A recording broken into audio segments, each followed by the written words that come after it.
Members, the House is in session. The House is in session. Will members please report to the chambers? We're now in session.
Members, if you would please report to the floor so we could begin with the items of business before us. Members, please return to the floor immediately.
Members, we are back in session. Ms. Evans, you are recognized. Thank you, Madam Speaker.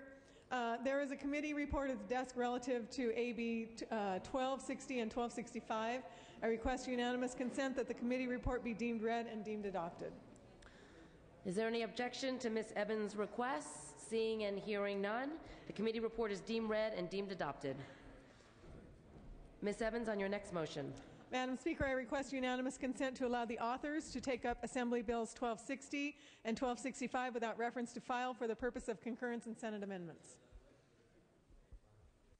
Permission has been granted for the author to take up AB 1260 and 1265. We will move to AB 1260 without reference to file. Ms. Fuller, are you ready to proceed on this item? Yes. Clerk will read. Assembly Bill 1260 by Assemblymember Fuller, an act relating to the California Water Commission. Ms. Fuller. Chair and members, as you know, Water Code Section 153 authorizes the governor to appoint 9 members to the California Water Commission for 4-year terms, subject to confirmation by the Senate. The terms are staggered, with 2 terms expiring in the first year, 3 in the second year, and 2 terms expiring in the third and fourth years. Under current law, the terms of the members of the Commission are staggered, and several of the positions of the Commission would lapse in months of appointment. This measure provides that the term of any confirmed member of the California Water Commission with an unexpired term as of January 1st, 2011 shall expire on May 14th, 2014. After that date, the statutory staggering of terms resumes among the 9 Commission appointees. The need for such a realignment of the terms of Commission members is clearly necessary. Stability within the revived CWC as it addresses a number of critical water infrastructure issues, particularly the development of criteria by which storage projects may receive state funds and the selection of storage projects pursuant to the water bond. It is vitally important to maintain the cohesion and experience of the Commission members as these extensive multi-year processes move forward. I request your aye vote. Mr. Huffman. Thank you, Madam Speaker. Unfortunately, I must rise in opposition to this bill. And I want to urge the members of this body to think about the policy and think about the precedent. This is not just some innocuous little bill.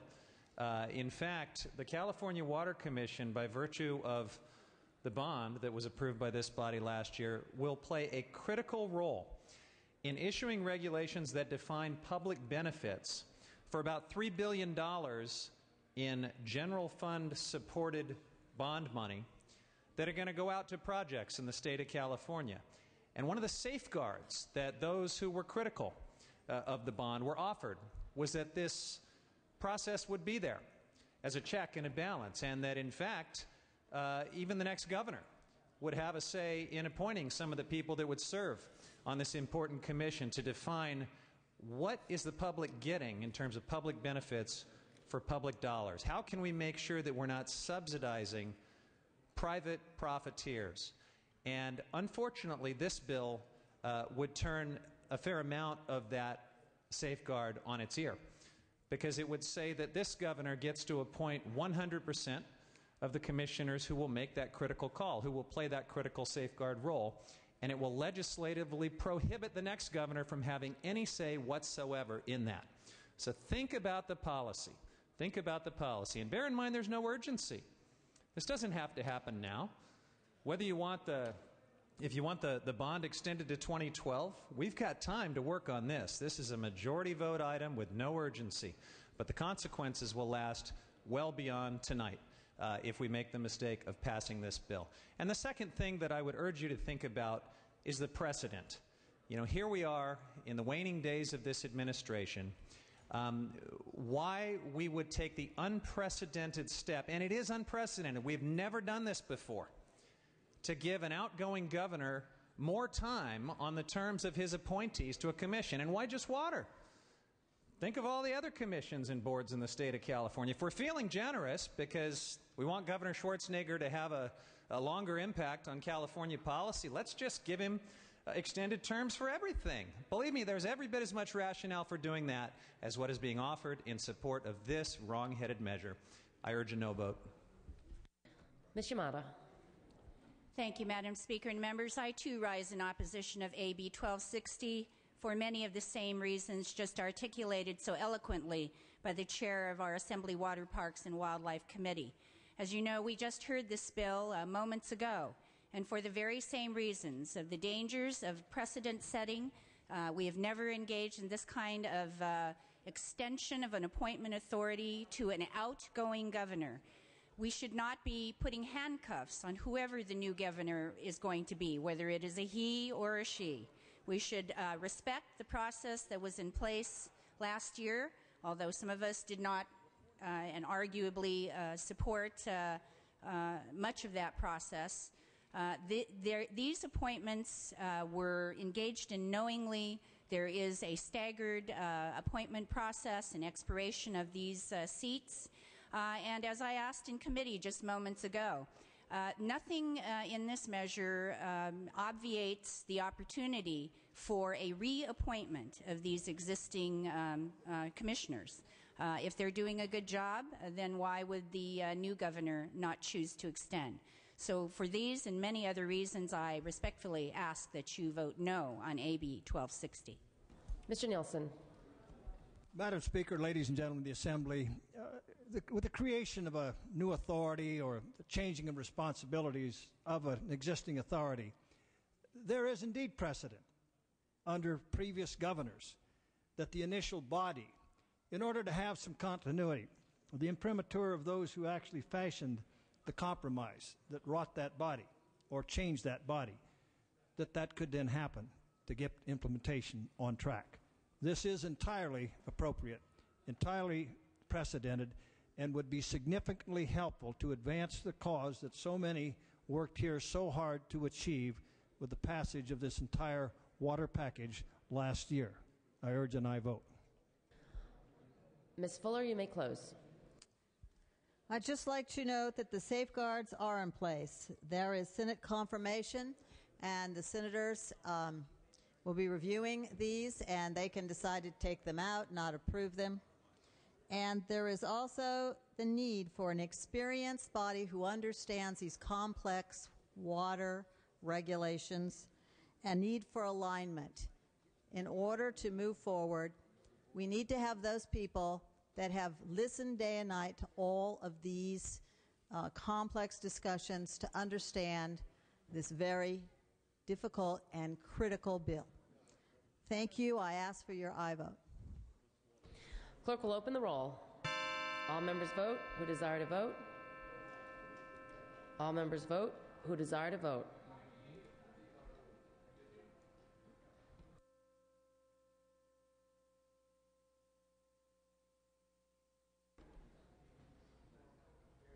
All members vote who desire to vote. All members vote who desire to vote.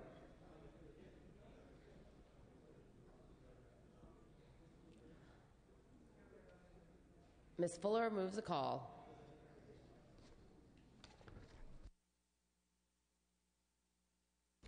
Permission has been granted for the author to take up AB 1265 without reference to file. Ms. Caballero, are you ready to proceed on this item? Clerk will read. Assembly Bill 1265 by Assemblymember Caballero, an act relating to the Reliable Drinking Water Supply Act of 2012 and declaring the urgency thereof to take effect immediately. Ms. Caballero. Thank you very much, Madam Speaker and members. Thank you for the opportunity to present this bill. It's with great sadness and, quite frankly, with trepidation that I stand before you here today, because I asked you 8 months ago to take a vote on a bill that was going to be one of the most difficult bills you would vote on, and that was the water bond. And in those 8 months, a lot of work has been done once we passed the water bond to work on issues here in the state that need resolution. But quite frankly, members, the economy has not improved. We continue to have a $19 billion deficit in our state budget. And with that in mind, and the fact that we have not been able to get the message out as we would like to in regards to how important a priority the water bond is, a decision was made to take it off the 2010 ballot and instead put it on the 2012 ballot. Now, that decision was made much above my grade level, with people who took a look at the full responsibility of putting a bond on the ballot and educating the public.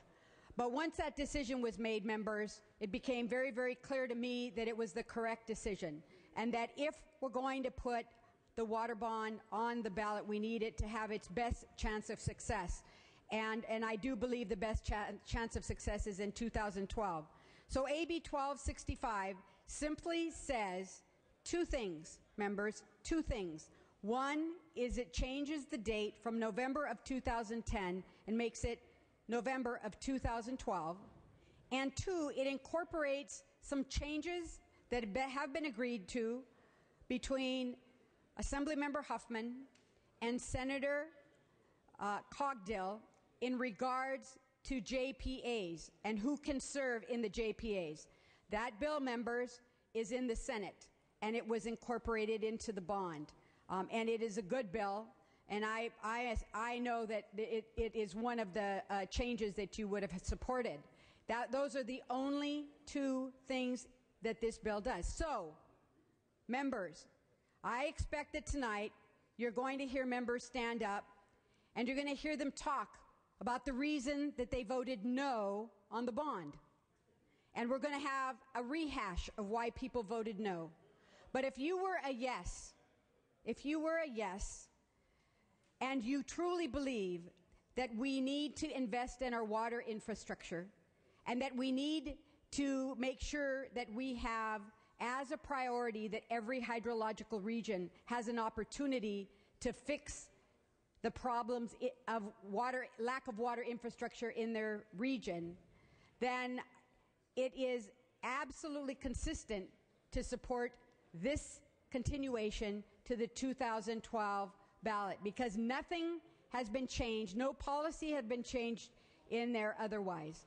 And so I'm going to ask you, members, to look into your heart, because this requires a 2/3 vote again.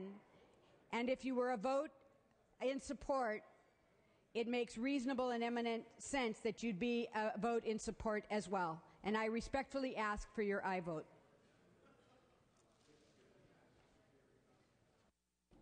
Ms. Salas. Thank you, Madam Speaker and member. I rise in support of this bill, and I'll tell you why. When I was elected to the Assembly 4 years ago and appointed to the Water, Parks, and Wildlife Committee, then Speaker Fabian Nunez formed a working water group to work on getting a water bond done. Because the state of California is in a crisis. Our infrastructure is falling apart in so many ways relative to the delivery of our water throughout the state of California. That was 4 years ago, but guess what? I've just been working on this issue for a nanosecond. There have been people in this body, both in the Assembly and the Senate, that have worked on this issue to try to develop a comprehensive water policy for the state of California that is balanced and answers the needs of every region in this state of California. The bond that we passed last year was a result of a lot of effort and a lot of compromise. It was very hard fought for, and we cannot allow what we did to fall apart. And it's not as simple. It's not as simple as saying, well, just put up the bond and it either passes it or it fails, and then we start all over again. We will not have the opportunity to work on this important policy for many years to come if we don't hold firm and make sure that what we worked on has a chance to pass. And it won't have a chance to pass in 2010. And it's not because it's a bad bill. It's because we have not had the opportunity, with so many crises that are facing us in the state of California, to be able to go out to the public and really inform them how critical this is, not only to their particular area, but for the whole state of California. And I will say, indeed, for the whole economy of the state of California, because there is nothing more fundamental than our ability to get water to our businesses, to our factories, to our farms, to our homes. That's the essence of everything else that goes on economically in the state of California. And for this purpose, we have to make sure that we place this bond on the ballot when it has the best chance of passing. If there are flaws in this measure, in this bond package, that 2-year time frame will give us a perfect opportunity to work on further compromise, and I sincerely hope that you cast an affirmative vote for this. Thank you. Mr. Adams. Thank you very much, Madam Speaker. Members, I'm actually legitimately on the fence about this, vacillating between yes or no. A couple of the concerns that have risen in this discussion, and as I contemplate whether or not this is the right decision for us, is twofold. One, the promise of 2009 and the passage of this bond was that we were going to be in the job creation business. We were going to find a way to use this money to make sure that jobs were out there because we are facing record unemployment. Members, record unemployment hasn't disappeared, yet this bond seems poised to. That's disconcerting. In 2009, one of my colleagues who sits on the Water Committee suggested rather poignantly, if not somewhat comically, that he didn't want to support something when he knew he was just seconds away from having Lucy rip the football away again. And I have to tell you, it's disconcerting. Because here we go again, the promise of something that never seems to materialize. I voted yes for this bond measure last year because I wanted to do what I thought was right for California, and what was right then hasn't changed. I wanted to ensure that money made it back out into the community for the creation of the jobs that we so desperately need, and I wanted to ensure that we didn't sit idly by while our state's water and infrastructure needs went by the wayside, ignored and ignored and ignored. And coupled with this is the harsh reality that we are in an economic crisis that makes it very difficult to build the political steam, to develop the consensus to pass a bond measure that asks voters to make a massive financial commitment to our future. But I ask you, is the problem with the lack of will with the voters or the lack of will with this assembly to muster up the courage to go out and make the hard sell for something we all know we desperately need? Mr. Bill Berryhill. Thank you, Madam Speaker. Members, here we go again. I got to tell you, when the sun goes down in this city, bad things seem to always come out of the Capitol. Here we go again, voting on another bill without thinking about the consequences of the bill. I strongly consider the message that we're sending. I ask you to strongly consider the message that we send to the voters of California, that irresponsible spending is bad in the tough years, but it's okay when things are good. Irresponsible spending is not good anytime. Can we afford another $800 million debt to our general fund? I mean, what schools are we going to close? We're going to close the schools in your districts? And where do you get that money? We can't close the budget shortfall that we have right now. I find it hard to understand many of my fiscally conservative colleagues who rail against irresponsible spending on our state budget, but then turn around and support a $22 billion pork belly bond because it needed to be to get the bond out of this House. I don't buy that argument. If it's a good bond, we should be able to get it out of here. Even Howard Jarvis has come out to strongly oppose this bond. It's insulting to say to voters that this bond deals with crucial projects for our water supply. How can you say that to the voters when you've got golf courses, water taxis, nature trails, Warren Buffett's portfolio? How can you say that this bond is simply for water. It's not. It's for a lot of other things that were not necessary and should be trimmed out of it. If there was a serious attempt to amend this bond, why don't we just amend the bond to a blank date? And I could support this. If we pulled this bond off with no date for putting it back on and we're willing to take a look at it and put it on a diet, I could support that, because we do. We all know we need new water structure in this infrastructure in this state. But to do it this way with the shape that this state is in is simply irresponsible. And at the end of the day, I strongly, strongly urge a no vote from all my colleagues on my side of the aisle. Mr. Nielsen.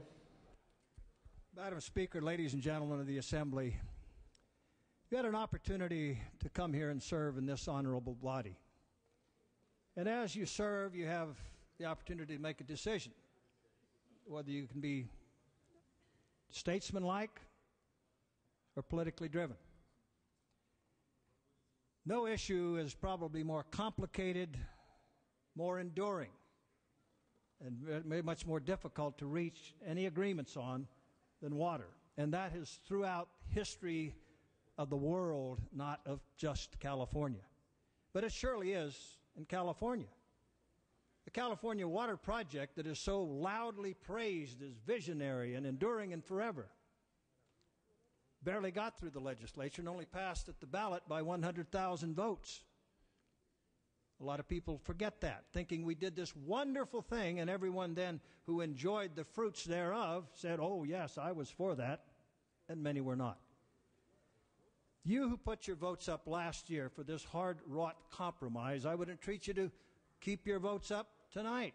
Yes, a cynical political decision maybe is being made to postpone it to a better, more fortuitous time for its passage. That may or may not be. But that is what our decision here is tonight. How many hours did certain members devote?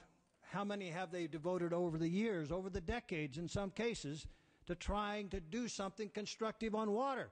For decades, it's frustrated me. We've passed bond after bond after bond, all noble and well-intended. But how many of those bonds truly did something big that would affect our grandchildren? This is not about us. The fruits of this decision will be enjoyed by our grandchildren. Oh, yes, we can punt it over and work on it again next year. How many more years and how many hundreds of thousands of hours of negotiation would be required, ladies and gentlemen?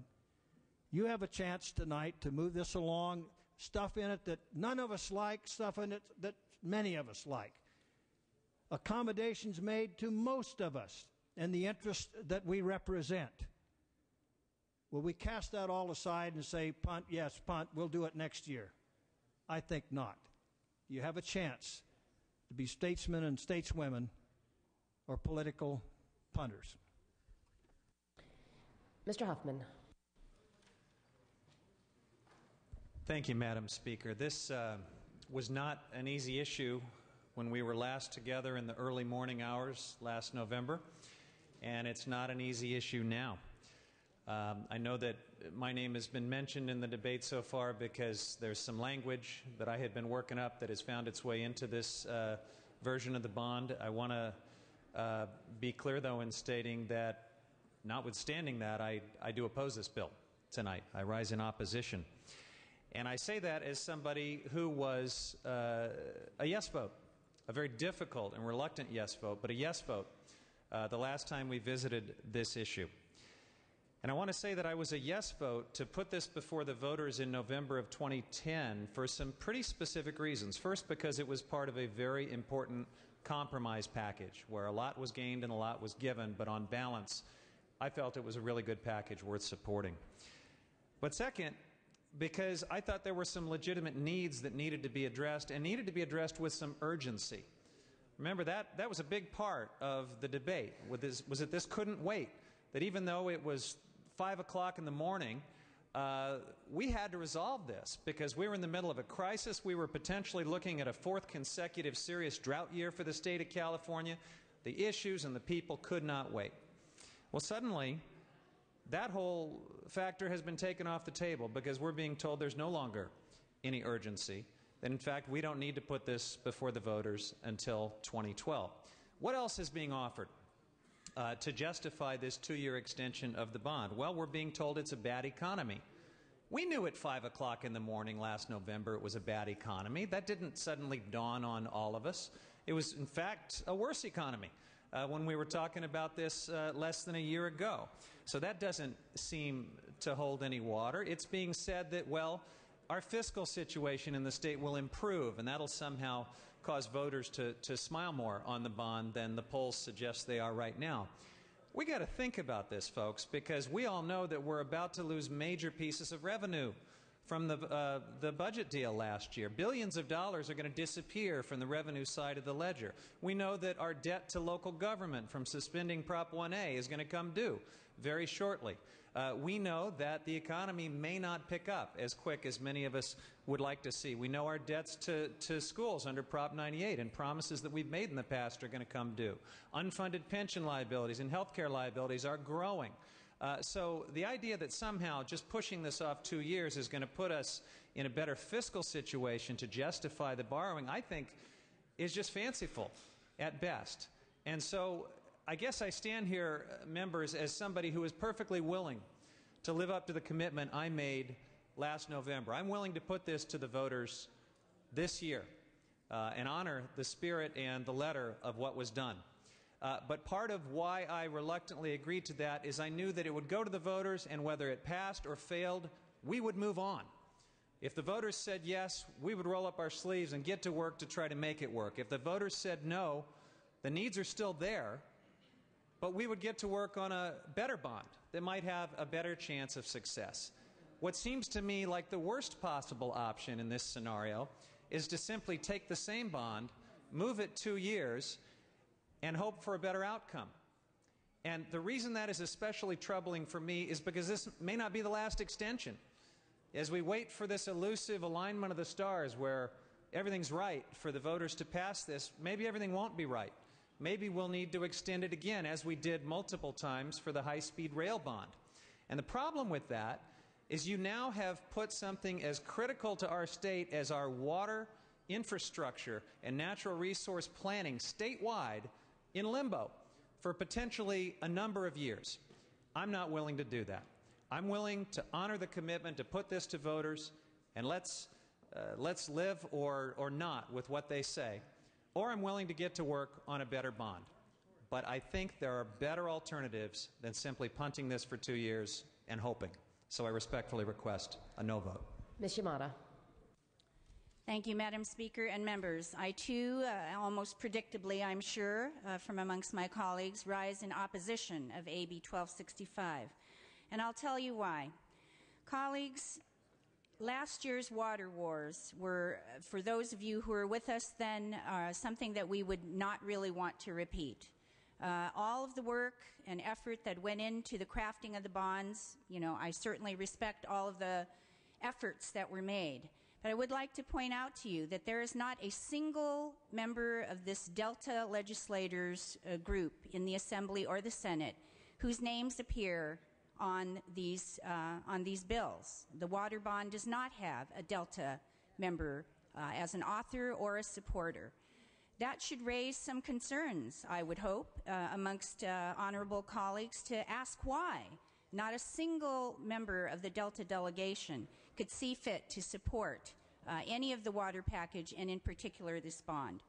I'd just like to point out that my opposition to AB 1265 are based on two almost countervailing issues, both deficiencies and excesses. Deficiencies in the process, and yes, my good friend Ms. Caballero alluded to the fact that you would be hearing tonight some of the reasons why Delta legislators could not find themselves to be in support of this measure. The deficiencies in process and the denial of Delta voices in the process shouldn't be discounted. I think it was a very important premise that was missed by those who negotiated this water bond in the wee hours of the morning. The excesses you've heard about, the fact that this bond will add $800 million in debt service to an already overburdened general fund. For these reasons, I respectfully ask for your no vote tonight. Let's get to work on a better bond that will truly respect the voices of the Delta, protect the wonderful estuary that it is, and provide a reliable water source for 23 million Southern Californians. Thank you. Mr. Nilo. Thank you, Madam Chair. So, my fellow members of the Assembly, let me see if I've got this straight. We don't think we can sell this bond to the voters amidst a poor economy and very severe budget challenges. Well, you know, I might just suggest that this is exactly the circumstance that voters should take into account in considering this bond. So frankly, this year's timing is perfect, because the real fact of the matter is the problem is the budget. The recovery of the economy is going to take a long time and a lot more work on our part managing that budget before we erase the ongoing structural deficit. We have an ongoing structural deficit. We will settle this year's budget sometime, I hope sooner rather than later, but this body will be back here next year struggling with a deficit on a continuing basis, because we have an ongoing mismatch between the revenue that we can reasonably expect to come in versus the spending that we are obligated to on a year-to-year basis. And that goes out several years. It is the budget. Now, one point, it was said that we do need to invest in our water infrastructure. I certainly agree with that, but the fact of the matter is there is precious little of this bond that goes to real infrastructure to address our real statewide water challenge. I could vote for this bill today if the purpose of the bill ended with the phrase to remove the bill from the November 2010 ballot, period. I'm okay with that. But to postpone it is an attempt to mask the real concerns that the voters should have, and I think that's entirely appropriate. Recommend a no vote. Mr. Norby.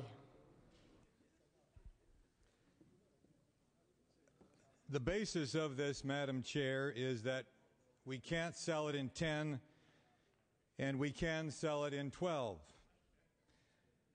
That the political climate and maybe the actual climate will cooperate in 12. Well, that's sheer speculation. It might be better, might be worse. And the fact is we'll never know, because it'll only be on the ballot once, if at all. The reservoirs are full now, and we could have another 2 years of adequate rainfall. Or we could have 2 years of drought, in which case we should have passed it this year. The state of the economy is pure speculation. The housing bubble, well, it had a little bump with some federal help, but it's not heading north anytime soon. So I challenge those that want to delay this to, again, look at your own political acumen and really, can you predict the political climate and the actual climate in 2 years as to whether it'll be better or worse for this bond? I don't think you can, and if we're going to go with this bond, I think this is the year. The voters are smarter than we sometimes give them credit. After all, they elected us. And if it doesn't work, we'll try again. Mr. DeVore.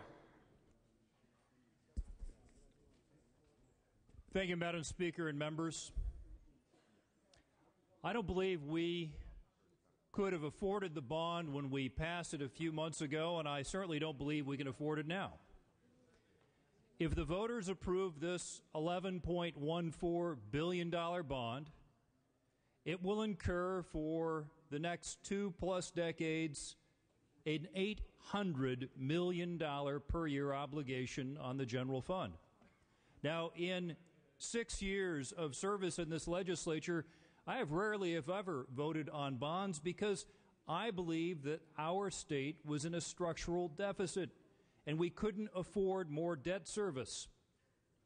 Ladies and gentlemen, once upon a time in the state of California, many water projects were funded with private monies. They were also funded with revenue bonds that would actually be paid for by the people who benefited from the resource.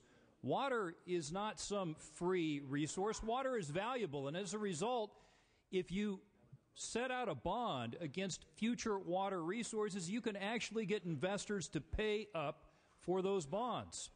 These general obligation bonds incur all of the taxpayers of the state of California, whether or not they benefit from the water generated. Now, $11.14 billion. What's interesting about that figure is only about $5 billion of that is needed to restore the Delta and to add necessary conveyance and storage for the state of California. So why is it double?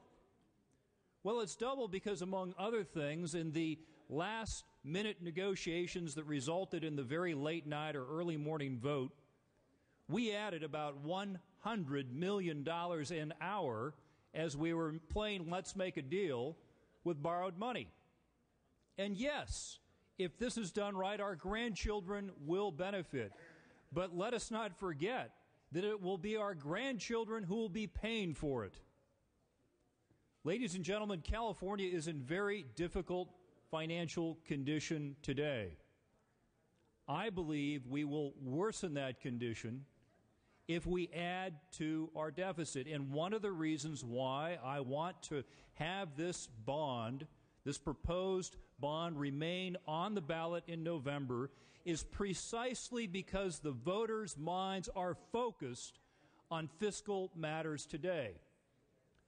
The voters of California, unfortunately, pass bonds left and right, perhaps erroneously thinking that it's free money, or, as a certain governor said not too long ago, a gift from the future. Ladies and gentlemen, let's try to convince Californians to focus on our fiscal problems, make them confront the easy bonds that they have passed over and over again that are now beginning to impact needed public services.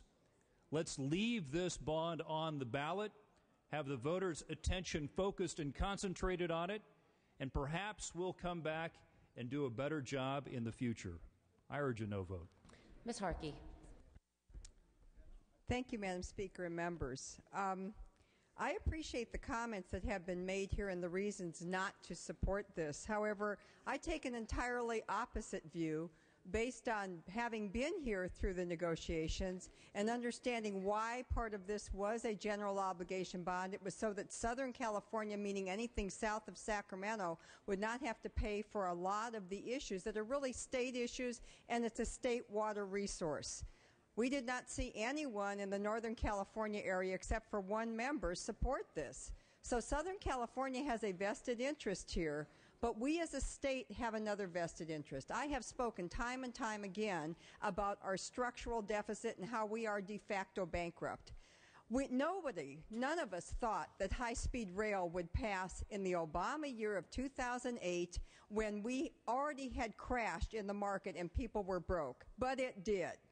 So I do not see how any of you who claim to want fiscal responsibility and to take responsible measures for your votes would want to put another bond before the voters right now, before we have had chance to use Article 16 of our state constitution, which we can do, and we can start reversing some of these bonds at $50 billion that was put on before the water bond. $50 billion passed by the voters before the water bond, including high-speed rail, which is a big boondoggle. And you expect that this won't pass if we don't put it on now? I beg to differ with you. I think it will pass. And I do not think we need to add more debt until we have used all the resources that we can use legislatively to reduce some of our outstanding obligations and potential future obligations. We have a lot of debt. Nobody more than me has told this caucus or this group of legislators time and time again about our structural deficit. We will have a structural deficit of almost the entire general fund in a few years. That's unsustainable. We can't handle that. We are bankrupt, and we need to start working for restructuring potential, and we have it. We have a chance with a new governor. We have a chance with new group of legislators that I believe will be a little bit different mindset. So I am going to vote to postpone this because I will not have another measure go before the people of this state. I believe water is very necessary, and this has a higher priority than anything else we've ever supported. But I do not want to have this go before the people of the state and add another $10 billion or $11 billion of debt. Thank you. Mr. Tom Berryhill. Madam Speaker and members, thank you. Listen, folks, I didn't have the opportunity when we voted for the water bond the first time. I was at home, H1N1. The doctor said, Tom, stay home, don't go up there, you get everybody sick. But I'll tell you what, I told Dave Cogdell, I told the leadership, if you need me, I will be here. And I got to tell you, about 3 o'clock in the morning, I thought I was going to get that call. Had I got that call, members, I would have been here. Why? Because this bond is too important not to pass and not to give an opportunity to pass. The reality check here, members, is that as we sit here, we've got infrastructure for 18 million people in this state when we've got 40 million people living here.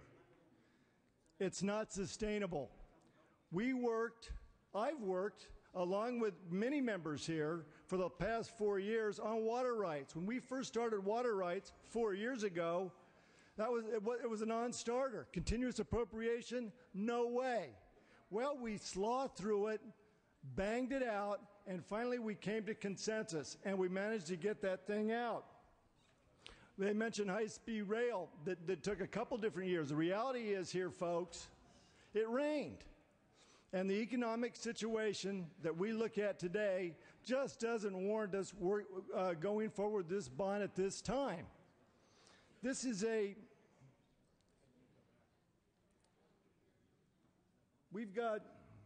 I've worked 4 years, Dave Cogdell worked 10 years to get this thing done, and if we don't step up to the plate tonight, our kids and our grandkids are never going to have the quality of life that we have. If we don't pass this and give this an opportunity, we're never going to get water storage in the next 40 years.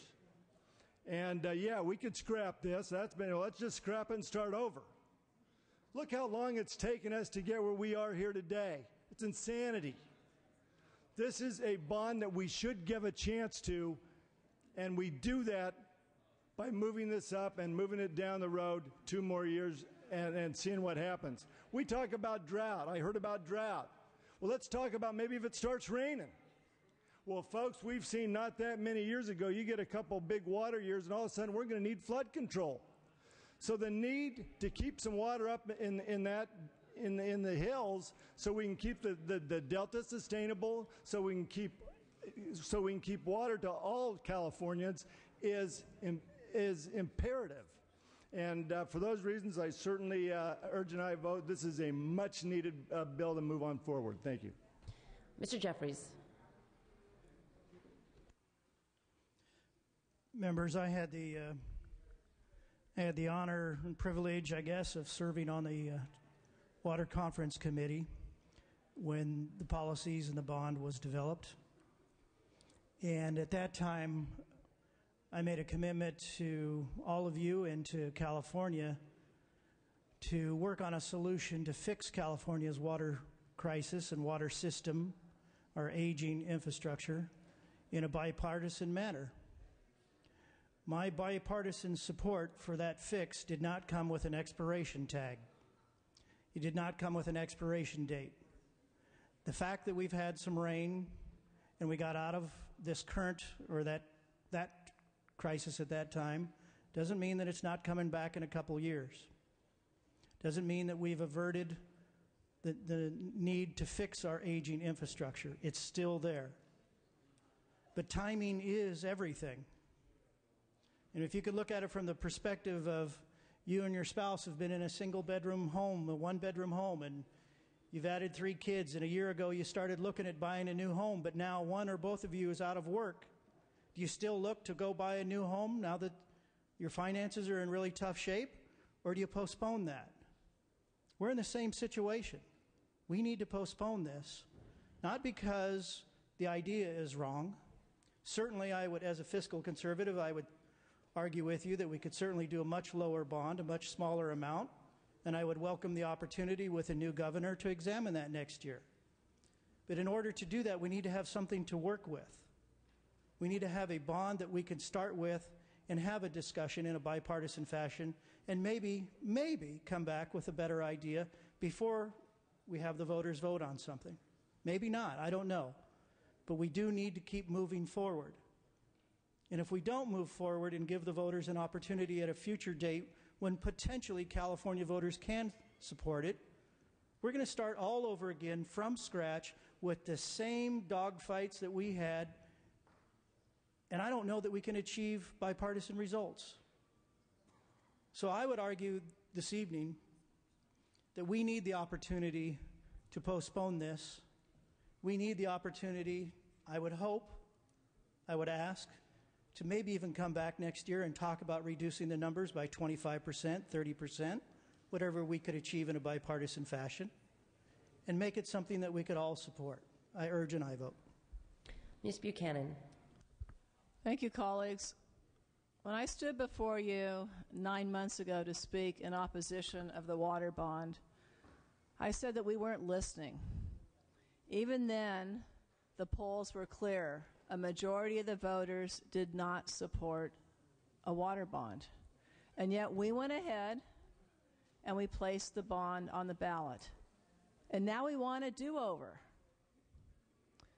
When organizations put an initiative on the ballot and the polls aren't going their way, do they get a do-over? I don't think so. And let's think about the bond itself.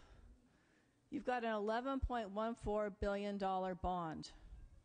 Out of that bond, $2.25 billion goes to restoring the Delta, of which 3/4 you can divert for purposes of conveyance and not even spend to restore the Delta.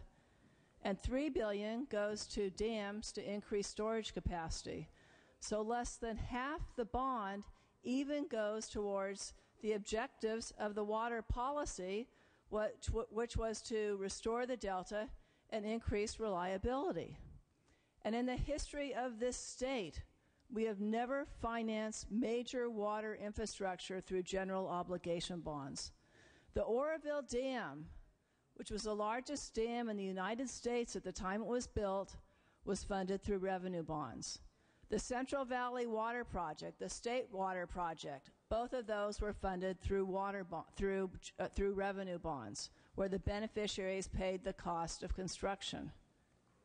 At a time when we are making major cuts to schools, major cuts to public safety, major cuts to other health and human services programs, is this the time to have a bond of this magnitude and to take on, and for the state to take on another major infrastructure?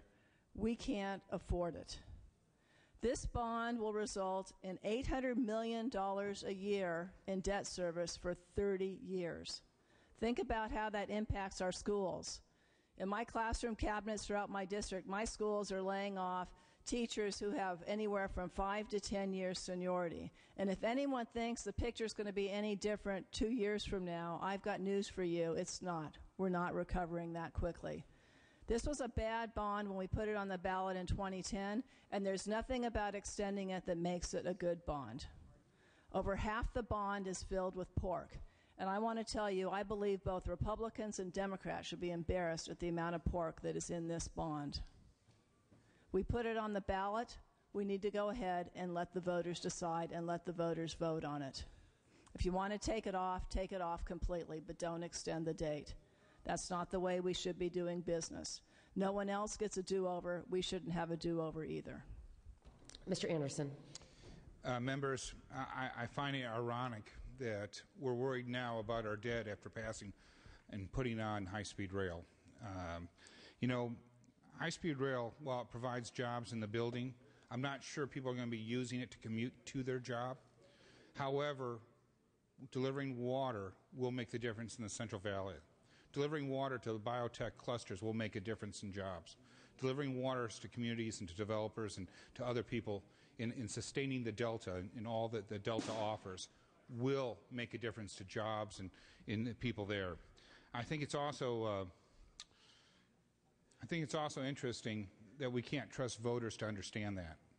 You know, we've had a little rain, and for us to say that because it rained and we had a little snowpack that the problem's solved, don't we all understand in this room better than most that once the bond's passed, it's going to take a long time to implement. We're talking about a few years down the road before we see any of the benefits of it.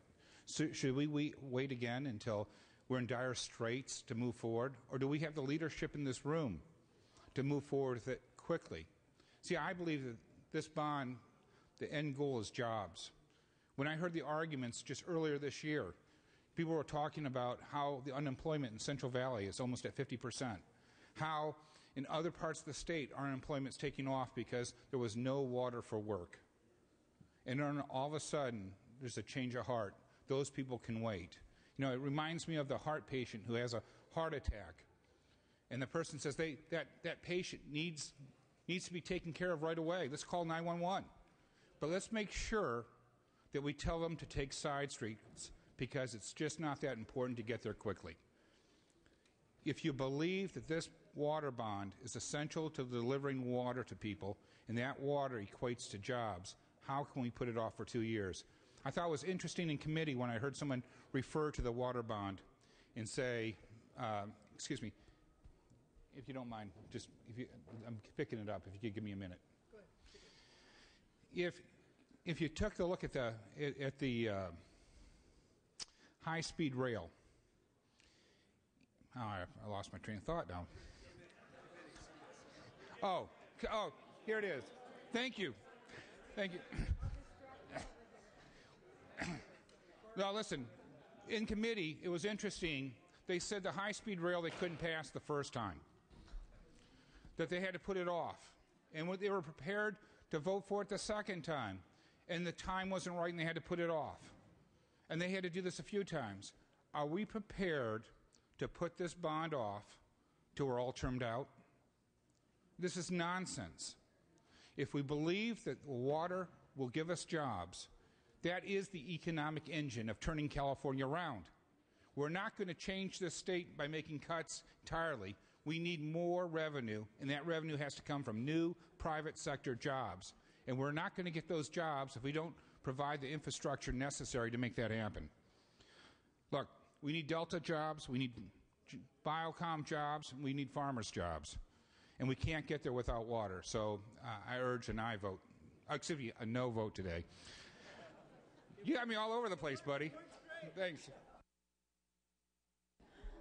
Okay, seeing no further questions or debate, Ms. Caballero, you may close. Thank you, Madam Speaker. Members, the arguments you heard today were the same arguments that you heard in opposition to the bond. We've heard them over and over again. I would like nothing better than to put this on this year, have the resources to get it across the goal, put people back to work, get water flowing. I think that what my learned colleague just said is absolutely true. I'd like nothing better than to do that. But the reality of this situation is different.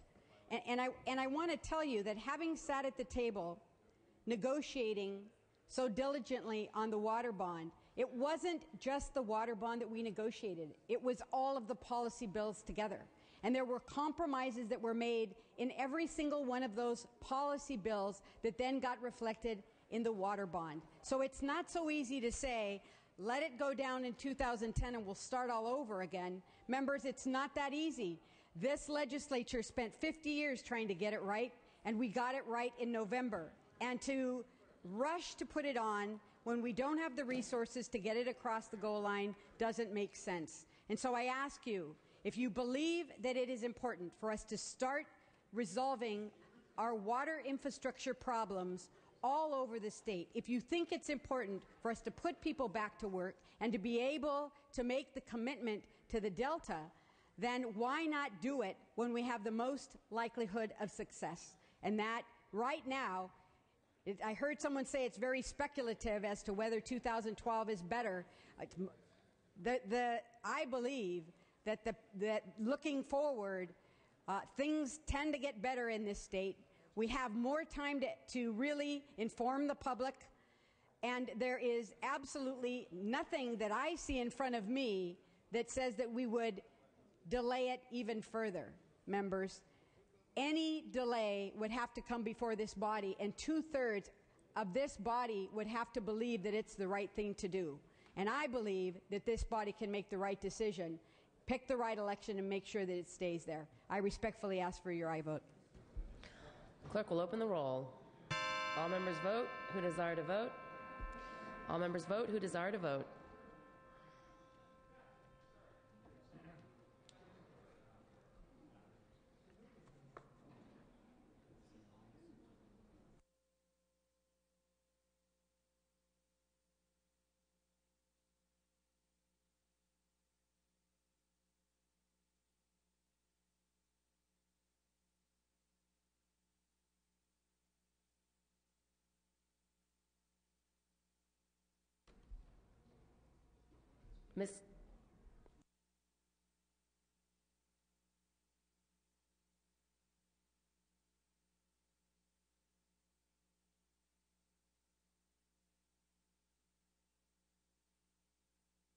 Ms. Caballero moves the call. Okay, members, we are going to item 10, SB 846. Clerk will call the roll. Clerk will read. Senate Bill 846 with amendments by Assemblymember Buchanan. Ms. Buchanan on the amendments. Thank you. The proposed amendments for SB 846 simply add co-authors to the bill and make a technical change. This bill contains language to ratify the provisions of an MOU between the state and 3 state bargaining units: the Highway Patrol Bargaining Unit 5, Craft and Maintenance Bargaining Unit 12, and Psychiatric Technicians Bargaining Unit 18.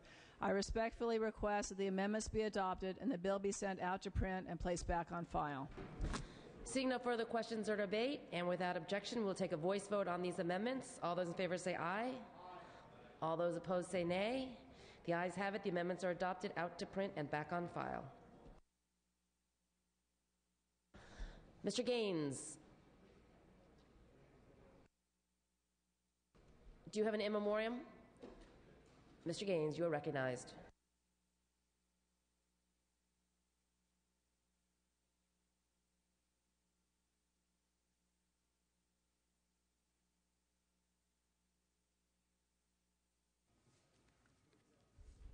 Thank you, Madam Speaker and members. I rise today to adjourn in memory for Mr. Bob Reed of Woodbridge, California. Born on April 9, 1946 in Woodland, Bob was a graduate of Woodland High School and Sacramento State University. He was later honorably discharged from the Army National Guard and lived as a resident of Woodbridge since 1984. Bob was the sole remaining shareholder of Hanson, Ballard, and Reed Insurance Agents and Brokers, an insurance agency located in Lodi.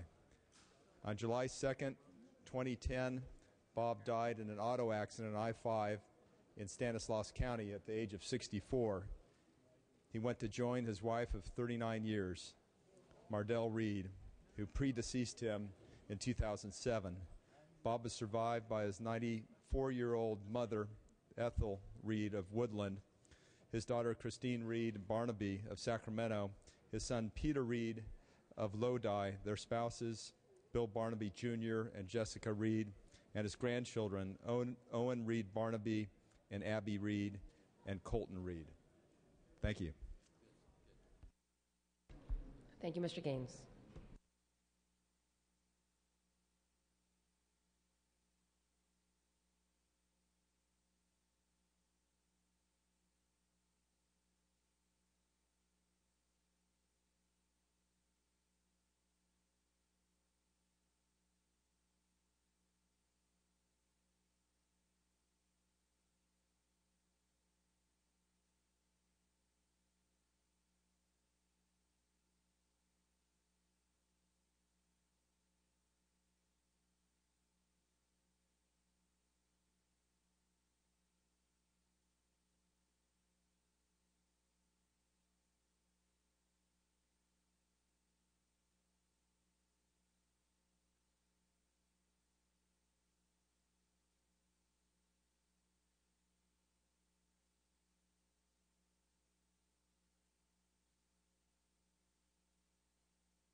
If any member wishes to take up a bill that we did not call today, please approach the dais.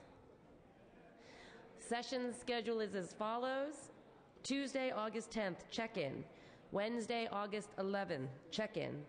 Thursday, August 12th, session at 9 a.m.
Members, we are lifting the call on file item 55, AB 1265. The clerk will post. All members vote who desire to vote. All members vote who desire to vote. All members vote who desire to vote. All members vote who desire to vote. All members vote who desire to vote. All members vote who desire to vote. All members vote who desire to vote. All members vote who desire to vote. All members vote who desire to vote. All members vote who desire to vote.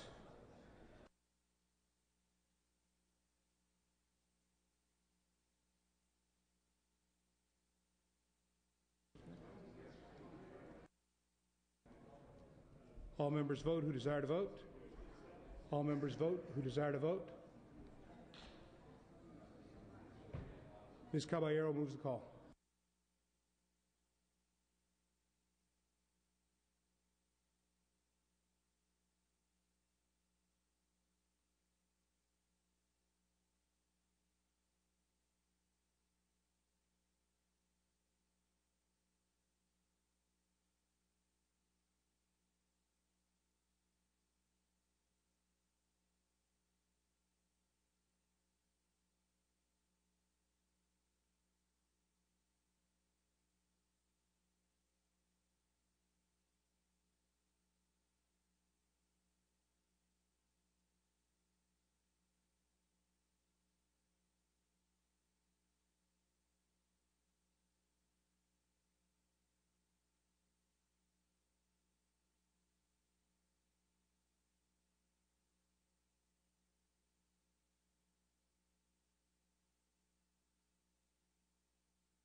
Members,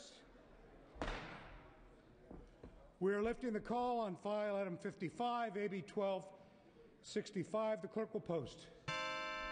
All members vote who desire to vote. All members vote. Oh.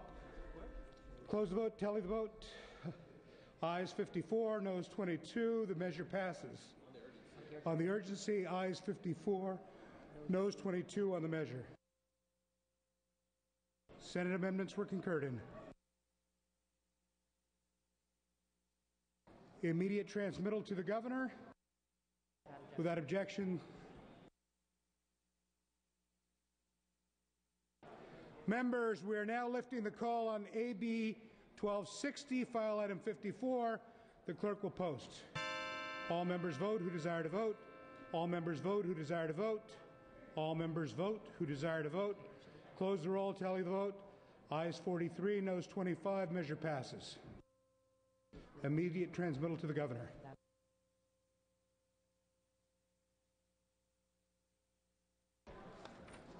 Okay, members, that is the business on the daily file.